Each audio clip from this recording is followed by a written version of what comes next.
Video अन्तिमसम्म हेरिदिनु होला। अलिकति लामो छ भिडियो चाहिँ। यो मिनी ब्लग हो। जापानमा अहिले गोल्डेन विक चलिरहेको छ। लगभग 1 हप्ता बिदा हुन्छ। हाम्रो सबैजना परिवारको चाहिँ छुट्टी मिलेर छोरीलाई कहीँ लैजाउँ न भनेर अनि त्यस पछाडि सल्लाह गरेर छोरीलाई खेलाउने ठाउँमा लगियो। फुलहरू मजाले थरीथरीको फुलिराखेको छ फुलहरू चाहिँ हैन। अनि त्यस पछाडि साकुरा पनि अलिअलि बाँकी रहेछ, फुलिराखेको रहेछ मजाले। अनि छोरीले चाहिँ मजाले इन्जोय गर्यो। साकुरा देखेर ऊ चाहिँ रमाएर कुद्दैछ एकदमै।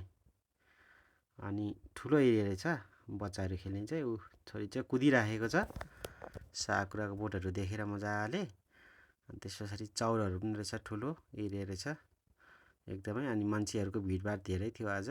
पार्किङहरू पनि एकदम टाइट थियो। अनि त्यस पछाडि घर पनि छ हेर्नु न, काग पनि आएर त्यस्तोमा बसिराखेको छ। नौलो डिजाइनको घर रहेछ।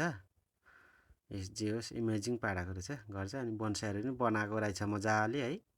अनि एक्सर्साइज गर्ने ठाउँहरू पनि रहेछ, एडल्टको लागि पनि रहेछ अनि चिल्ड्रेनहरूको लागि पनि रहेछ, बच्चाहरूको लागि पनि थुप्रो। अनि उफ्रियो केरा खिलियो झुन्डियो है।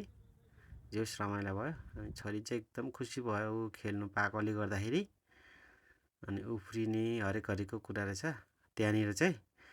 छोरी पनि अनि एक्सर्साइज गर्दैछ उसले पनि। अनि त्यस पछाडि चाहिँ एक्सर्साइज गर्दैछ। स्लाइड लामो स्लाइड रहेछ अनि धेरै इन्जोय गर्यो। धेरैचोटि खेल्यो छोरी चाहिँ स्लाइडमा। अनि त्यस पछाडि थुप्रै धेरै थरीको रहेछ स्लाइडहरू पनि। धेरैवटा स्लाइड रहेछ। ऊ खेलिरहेछ मजाले, कुदिरहेछ, खेलिरहेछ मजाले ऊ चाहिँ स्लाइड चाहिँ।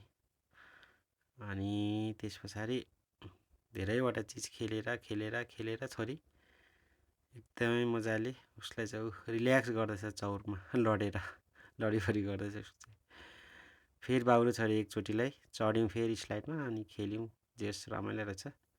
अर्कै टाइपको स्लाइड रहेछ। त्यसमा चाहिँ खेल्ने कुरा जति सबै खेल्यो है।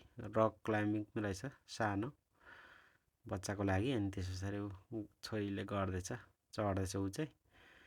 अनि विभिन्न खालको खेल्ने कुराहरू रहेछ। अनि खेलिरहेछ छोरी चाहिँ मजाले इन्जोय गरिरहेछ। अनि त्यस पछाडि सबै खेलिसकेपछि आइयो यता पसल रेस्टुरेन्टतिर। त्यस पछाडि यसो आइसक्रिम खान लाग्यो के र बाउ छोरी चाहिँ लास्टमा। अनि पिज्जा खाएर आइयो। त्यस पछाडि हल्का फुल्का सपिङ गरेर